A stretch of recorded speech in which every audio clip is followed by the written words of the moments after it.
Welcome to Kontagium Live. How's it going out there, guys? I'm James Halterman. I'm Ernest Lasen. And we're the hosts of Kontagium Live. You can catch us every Saturday night from 7 to 9 p.m. only on radio1190.org. Recently, Greener Grounds came into the studio, and they're currently on their 2015 tour. They came in to share some of their thoughts and let us know what's going on with their music. Let's take a look. Let's do that. We have members of the Greener Grounds in here. AJ Gillman and Mathew Buelt. Yep. What's up, guys? Welcome to the studio. Thanks for stopping by. Thanks for having us. Awesome. So you guys are on tour right now, but what is distinguishing you guys lately? What's Greener Grounds all about in 2015? One thing that distinguishes us between, some other bands you might be seeing is we rehearse a lot. We're rehearsing for hours, 4 times a week, and we're playing almost every weekend.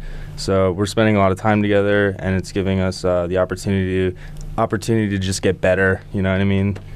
Practice does make perfect, and we talk to a lot of other bands, and it seems that we rehearse a little bit more than. Yeah, well, you got to push it that extra bit, man, if you really want to step it up. It's a beautiful thing, though, because how I grew up in a mountain town where there was nothing. You had one bluegrass musician. I'm like, all right, we're gonna go see Gil play this weekend. That'll be great. Like 10 people. I move here and it's just tons of electronica. It's a beautiful thing. Yeah, but it's still a community too. It is, along with the competition, like everybody likes to hang out and party backstage. Everybody will come support, and it's a really great time to hang out with all the other players out here. We're becoming friends and building relationships, and I think that's awesome. And how long has Greener Grounds been together as a band? This is our 2nd year. Oh, wow. You wouldn't be able to tell from the music. It's like you guys have been doing this for a good minute. That's the practice. That's excellent. But you guys are on this 2015 fall tour. How's the reception going for that? People are responding well. We're getting a lot of people coming out to our Denver shows. It's crazy because we're walking around our own shows going, who are all these people here to see? You know what I mean? Yeah. It's kind of something we're not used to yet, but we're definitely getting a great response from the people that are coming to our shows. They're promoting the hell out of us, and then they're getting our name out there, and we couldn't do it without those people and you guys. You all seem like pretty well-seasoned musicians, so were there any former projects or releases? You guys seem like you've been playing for quite a while. We kind of started, like the 3 members of our band, Joe and Roland, who aren't here, and me, we all went to high school together. Okay. And so we all kind of played music. Joe was into like metal music a lot, and Roland just kind of did like solo piano, and I played bass originally. Mm-hmm. So we all kind of played music back then, but not together, and just through the years we sort of just kind of reconvened and just kind of set a goal to make a really great band and just work together. Nice. And then just slowly but surely you come across people that would make great additions to the band. It's like, oh, let's add this person. Is that? Yeah, definitely. It was mostly Joe and Roland's first vision, and then I came on, and then AJ and so forth. I've heard a lot about you guys being very, and I guess what's the right way to put it, environmentally aware and what's the word I'm looking for? Green? Yeah, pro-green. Yeah, tell us a little bit about that. Definitely pro-green. Are we good?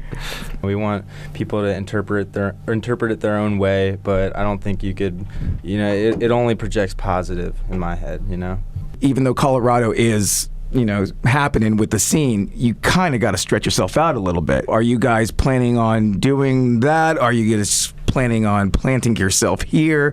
We're using our momentum to our advantage that we've gotten, all of the support we've gotten so far out here. We're going to take it with us on the road. We're really trying to get out there. There's a lot of stuff behind the scenes going on right now. Our manager's doing great stuff for us. You guys seem to have a lot of different influences you're working with. What's Greener Grounds' influence here? Each of us has like a different favorite band that we're all into. We might have something that sounds like a band, but then we'll just like not sound like them too much and just like go a different direction.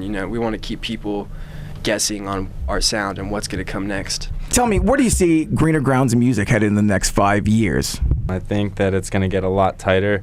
I think that our fans are going to get more invested into it, so we're going to, take more time to put together sets that are going to blow minds. I think that, it's going to turn into, hopefully it'll turn into a little bit of a cult thing, And who's writing the sets exactly? You mentioned sets here. Is it just one of you guys, two of you guys? Who comes up with the sets for the show? Literally all of us. We're talking in the green room before the show, if we haven't prepared it yet, or we do it at rehearsal, and we have, if we really want to nail a show, we'll practice those sets through before. So we like to prepare. Yeah, last night in Rollinsville, we kind of tried something different. We just decided just to write down all our songs in not really a specific order, and just kind of just went with the feel of the crowd and what we wanted to play next, and it turned out really great. That was fun. Does that often happen? Do you guys normally throw your set list out the window and just go for it? Not once. That was the first time we've ever played without writing a set list. Oh, wow. And like we said, it was an intimate show. We wanted to do something different. We were just like, let's write down all of our songs and just kind of like pick what we're feeling on stage, people were screaming for us to play certain things, so we were like, let's do it right now. How are you connecting on stage to shift from song to song without knowing really? I mean, how are you communicating on stage? Telepathy. Telepathy, yeah.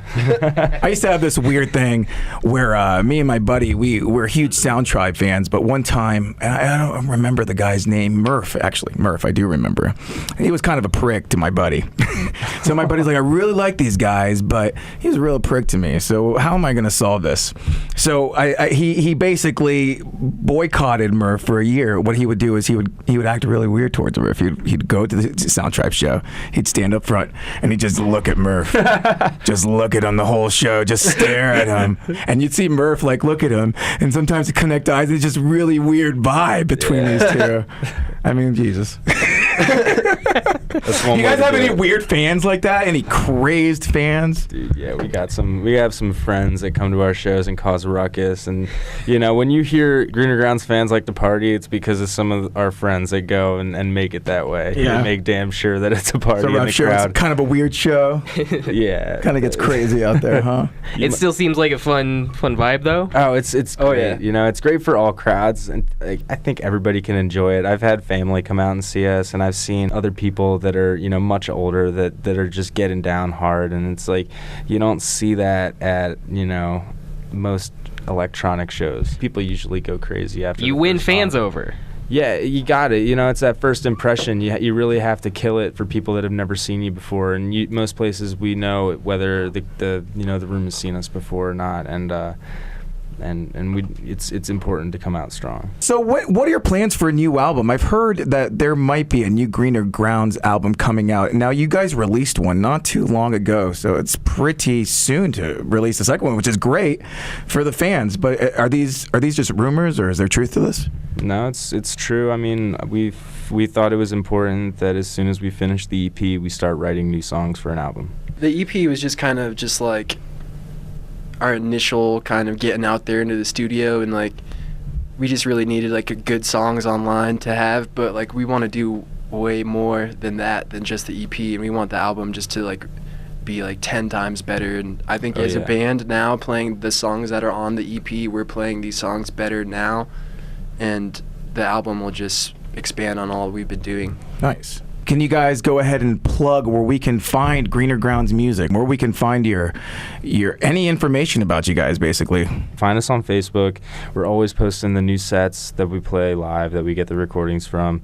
And from Facebook, you can get to our SoundCloud, which is where everything is. You can find past recordings, new ones, and our EP is on there as well. Awesome. All right, well, this tune's called Momentous, and it's by Greener Grounds, live at the Scarlet and Gray Cafe on September 23rd, 2015. I just want to thank once again Mathew Buelt and AJ Gillman for coming in and hanging out with me and James. Thanks, guys. Thank you. Thanks for having us. That was Greener Grounds. And if you guys want to check out more of their music, click on the links in the description below. Signing out, I'm James. And I'm Ness. Spread that Kontagium virus.